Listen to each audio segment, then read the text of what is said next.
सरकारें आएगी और चली जाएगी, नेता बनेंगे और चले जाएंगे, लेकिन देश बाकी रहना चाहिए। आ शब्दों છે તત્કાલીન ભારતના વડાપ્રધાન અટલ બિહારી વાજપેયી ભારત રત્ન છે।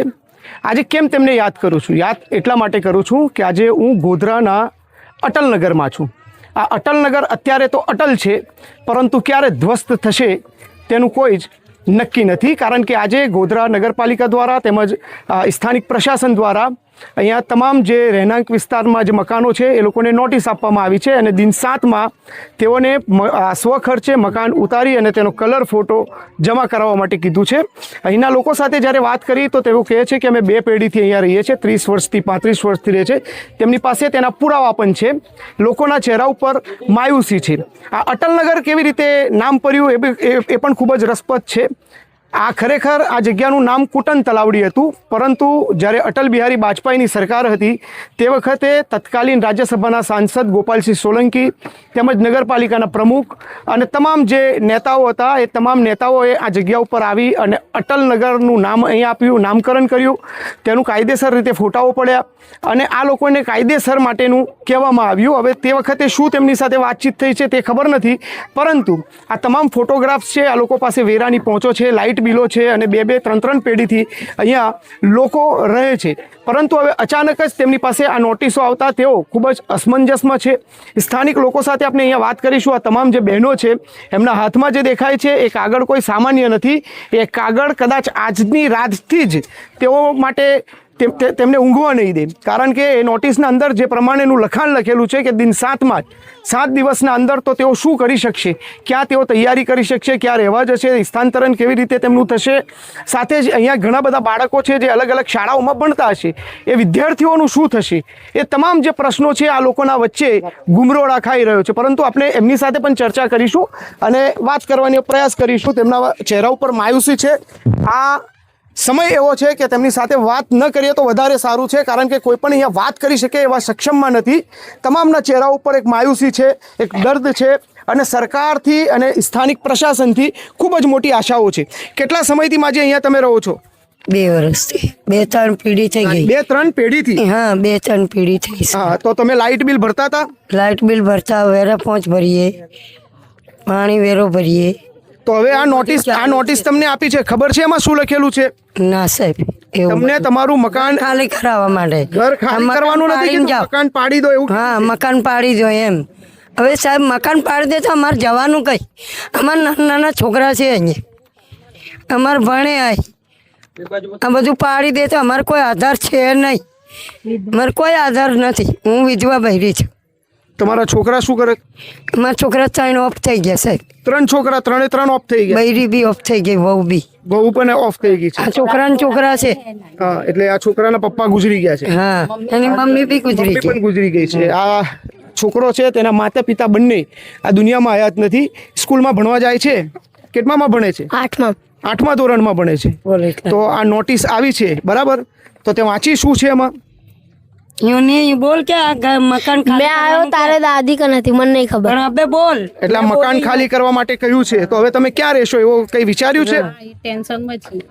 ટેન્શનમાં 7 દાડામાં કઈ જવાનું અમને કશું ખબર નથી। તો બાળકોને ખબર નથી, વડીલોને ખબર નથી। અહીંયા બીજા એક માજી છે, તેમની સાથે પણ આપણે વાત કરીશું। માજી, આ નોટિસ આવી છે તમને, શું કહેશો હવે? અમે જઈએ કે કેટલી 4 પેઢી થઈ ગઈ રહેવાની। છોરાના છોરા બધા રહે છે। હવે મકાન તોડવામાં આવે, 7 દાડામાં કઈ જવાનું? નાના બાળક લઈને કઈ જવાનું? અમારે કશું આધાર નહીં, રહેવાનો વિસ્તાર નહીં। શું કહે છો? લોકોને ઘરે કામ કરીને મકાનો બનાવ્યા, કઈ જવાનું? બાલ બચ્ચા લઈને તો એટલે શું આ નોટિસમાં રહેવાના? એ તો સાહેબ ભણેલા પાસે બીજો કોઈ વિકલ્પ છે રહેવા માટેનો? ના, નથી, કોઈ વિકલ્પ નથી। અહીંયા કેટલા વર્ષથી તમે રહો છો? અમારે 3 પેઢી 4 પેઢી થઈ ગઈ। 3 થી 4 પેઢી? હા। તો પહેલા અગાઉ આ 40 વર્ષમાં કોઈ વખત નોટિસ આપી છે તમને? ના, પહેલી વખત જ આપી? પહેલી વખત આપી। આગળ જઈએ ખાડો પાસે જઈએ। આ 40 વર્ષથી 35-40 વર્ષથી આ લોકો અહીંયા રહે છે, પરંતુ હજુ સુધી તેમને ક્યારેય નોટિસ આપવામાં નથી આવી।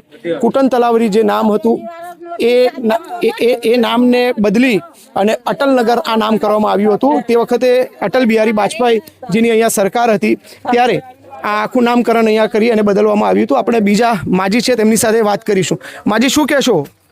હું કહીએ હવે અમારે ઘર કામ કરવા જઈએ, મને તો છોકરાય નથી, છોકરી કને રહું છું, છોકરીનો સહારો કરીને આ સહારો જતો રહે, કઈ જવાનું, ભાડા કઈથી લાવવાના મકાનના, હવે કઈ જમીન નથી, ઘર નથી, પછી જવાનું કઈ અમારે.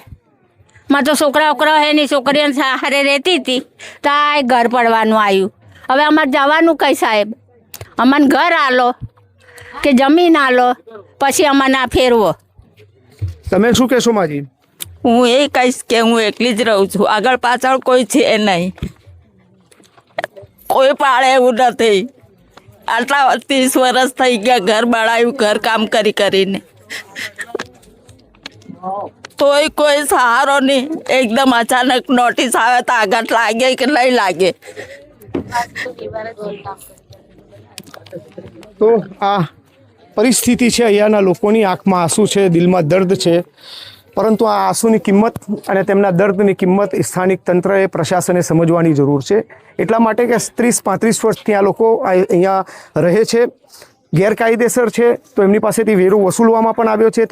તેઓને મીટર પણ અહીંયા છે, તેઓ લાઇટ બિલ પણ ભરે છે અને આખું નામકરણ કરી કુટન તલાવડીમાંથી અટલનગર આ નામ રાખવામાં આવ્યું છે. ખૂબ લાંબા સમયથી અહીંયા રહે છે, ત્યારે તંત્રએ તેમના આંસુની કિંમત, તેમના દિલના દર્દની જે વાત છે તેની કોઈ કિંમત કરી અને આમાં આ લોકોનો જે પ્રશ્ન છે તેના નિકાલ ખાતર તેમને વૈકલ્પિક વ્યવસ્થા કરવી જોઈએ, અથવા તો તેઓને અહીંયા રહેવા માટે થોડો સમય આપવો જોઈએ અને એ સમયગાળા દરમિયાન એમને સ્થાનાંતર થવા માટે જે નવી તૈયારીઓ છે તેનો પૂરતો સમય આપવો જોઈએ. કારણ કે 7 દિવસનો જે સમય છે, અહીંયા ખૂબ જ 200 ઉપરાંત મકાનો છે. હાલ મોટાભાગના લોકોને નોટિસ આપી દેવામાં આવી છે અને આવતીકાલે પણ નોટિસો આપશે.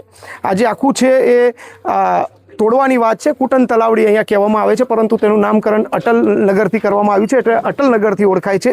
ત્યારે આ સ્થાનિક જે અહીંના લોકો, જે રહેવાસીઓ છે, તમામ લોકોની એક માંગ છે અને તેઓ કહી રહ્યા છે કે હાલ થોડો સમય વધારી દેવામાં આવે, અમારા માટે વૈકલ્પિક વ્યવસ્થા કરવામાં આવે અને પછી જ સ્થાનાંતર કરવામાં અમને આવે. સહસાથી કેયુર વનકર સાથે એડિટર ઇન ચીફ ઇસ્માઇલ જબા.